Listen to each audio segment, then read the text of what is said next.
Hi అండి, అందరికీ నమస్కారం. ఈరోజు ఈ వీడియోలో మీకోసం మహీంద్రాలో 575 డిఏ బండి అనమాట సెకండ్ హ్యాండ్కి అయితే తీసుకొచ్చాను. మహీంద్రాలో ఎంఎస్ ఎక్స్పీ ప్లస్ బండి అనమాట. ఇది వచ్చేసి Mahindra 575 DI MS XP plus బండి అనమాట. దగ్గరలో ఉంటే వెళ్ళి చూసుకోండి. వెహికల్ నచ్చితే తీసుకోండి. వెహికల్ యొక్క డీటెయిల్స్ ఈ వీడియోలో అయితే చెప్తాను. చాలామంది అయితే అడుగుతున్నారన్నమాట, అన్న మాకు వెహికల్ అంటూ చూడు, మాకు ఈ లొకేషన్లో కావాలి, మాకు ఆ లొకేషన్లో కావాలని అయితే చాలామంది అయితే అడుగుతున్నారన్నమాట. ఈ మహీంద్రా 575 డిఏ బండి ఎవరైతే తీసుకోవాలనుకుంటారో ఒకసారి అయితే వెళ్ళి చూసుకోండి. ఇది వచ్చేసి మన కృష్ణా డిస్టిక్లో అవుతుందన్నమాట. కృష్ణా డిస్టిక్లో ఏ మండలంలో ఉంది, ఏ విలేజ్లో ఉందో చెప్తాను. ఎక్కడ మిస్ కాకుండా చూడండి. దగ్గరలో ఉంటే వెళ్ళి చూసుకోండి. తక్కువ ప్రైస్కి అయితే ఈ యొక్క వెహికల్ అనేది వస్తుందన్నమాట. ఓకేనా. మహీంద్రాలో 575 డిఐ ఎంఎస్ ఎక్స్పీ ప్లస్ బండి అనమాట. ఇది వచ్చేసి వెహికల్ మోడల్ చూసుకోండి 2020లో అయితే తీసుకోవడం జరిగింది అనమాట. 9వ నెల 2020లో అయితే తీసుకోవడం జరిగింది. ఆల్మోస్ట్ మనకి 3.5 సంవత్సరం అయితే అవుతుందన్నమాట. వెహికల్ తీసుకొని కూడా 3.5 సంవత్సరం అయితే అవుతుంది. వెహికల్ అయితే పర్ఫెక్ట్ కండిషన్లో ఉందన్నమాట. పేపర్లు కూడా క్లియర్గా అయితే ఉన్నాయి. ఎవరైనా కొనాలనుకున్నా సరే పేపర్లు కూడా అయితే చెక్ చేసుకోండి. వెహికల్ కూడా మొత్తం చెక్ చేసుకోండి. మీకు ఓకే అనిపిస్తేనే తీసుకోండి. అలాగే రీడింగ్ వచ్చేసి మనకి 2100 అయితే తిరిగిందనమాట.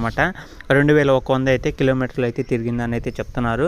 అలాగే హెచ్పి చూసుకుంటే ఇది 45 హెచ్పితో అయితే వస్తుందన్నమాట. 45 హెచ్పితో ఈ యొక్క వెహికల్ అయితే వస్తుంది. టైర్లు చూసుకుంటే 40% దాకా అయితే ఉన్నాయన్నమాట. 4 టైర్స్ 40% దాకా అయితే ఉన్నాయని అయితే చెప్తున్నారు. అలాగే ప్రైస్ వచ్చేసి 5,80,000 అనమాట. ఈ 5,80,000 అనేది ఫైనల్ అయితే కాదు, ఫిక్స్ అయితే కాదనమాట. మన ఛానల్ లింక్ ఇచ్చి మన సబ్స్క్రైబర్స్ ఎవరైనా తీసుకోవాలి ఈ యొక్క వెహికల్ అనుకుంటే ఓనర్తో మాట్లాడండి. 5,80,000 కన్నా తక్కువలో మీకైతే వెహికల్ అయితే వస్తుంది అనమాట. దగ్గరలో ఉంటే వెళ్ళి చెక్ చేసుకోవచ్చు. అలాగే వెహికల్ నచ్చితే ప్రతి ఒక్కరు కూడా ఓనర్తో మాట్లాడినాకే మీకు నచ్చిన వెహికల్ అనేది తీసుకోవడానికి అయితే ట్రై చేయండి. ఓకేనా. ఈ యొక్క వెహికల్ వచ్చేసి రీసెంట్గానే ఆయిల్ అయితే చేంజ్ చేయించామని చెప్తున్నారన్నమాట. ఇంజిన్ ఆయిల్ అయితే చేంజ్ చేయించాను కూడా అయితే చెప్తున్నారు. కాబట్టి రీసెంట్గానే మీరు ఒకసారి అయితే చెక్ చేసుకోండి. ఇంజిన్ ఆయిల్ కానీ గేర్ ఆయిల్ కానీ అలాగే మొత్తం చెక్ చేసుకోండి. Steering, engine, gear box, steering, బ్రేకులు, బ్యాటరీ అన్నీ చెక్ చేసుకోండి.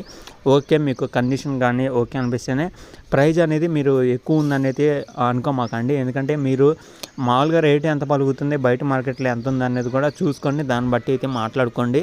మీకు రూపాయి తగ్గే అవకాశం కూడా అయితే ఉంటుందన్నమాట. ఓకేనా. అది కూడా మన సబ్స్క్రైబర్స్ అయితే ఖచ్చితంగా తగ్గించే అవకాశం కూడా అయితే ఉంటుంది. కాబట్టి వెళ్ళి మాట్లాడుకోండి. వెహికల్ వచ్చేసి ఇది ఆంధ్రప్రదేశ్ కృష్ణా డిస్టిక్లో అవుతుందన్నమాట. కృష్ణా డిస్టిక్లో మూవో మండలంలో అవుతుంది. కాజు అనే విలేజ్లో అవుతుందన్నమాట. ఇది వచ్చేసి ఆంధ్రప్రదేశ్ కృష్ణా డిస్టిక్లో మూవ్ మండలంలో అవుతుందన్నమాట. మూవ్ మండలంలో ఈ యొక్క వెహికల్ అయితే ఉంది. విలేజ్ వచ్చేసి కాజు విలేజ్లో అవుతుందని అయితే చెప్తున్నారు అనేది. మీకు లొకేషన్ క్లారిటీగా తెలియాలి అంటే ఓనర్తో మాట్లాడండి. ఎందుకంటే కొత్తగా చూసేవాళ్ళు కానీ అలాగే కొత్తగా ఈ యొక్క లొకేషన్ వినపడుతున్నా సరే మీరు ఒకసారి ఓనర్తో మాట్లాడండి. ఇది వచ్చేసి కృష్ణా డిస్ట్రిక్ట్లో అవుతుందని అయితే చెప్తున్నారు. మూవ్ మండలం అనమాట. ఎవరైనా దగ్గరలో ఉంటే వెళ్ళి ఓనర్తో మాట్లాడుకోండి. చెక్ చేసుకొని నచ్చితే తీసుకోవడానికి అయితే ట్రై చేయండి. ఓనర్ నెంబర్ కూడా టైటిల్ అయితే ఉంటుందన్నమాట. ఓకేనా ఫ్రెండ్స్, ఇంకా ఇదే వీడియో చెప్పాలనుకున్నది. నెక్స్ట్ వీడియోలో కలుద్దాం. అంతవరకు జై హింద్.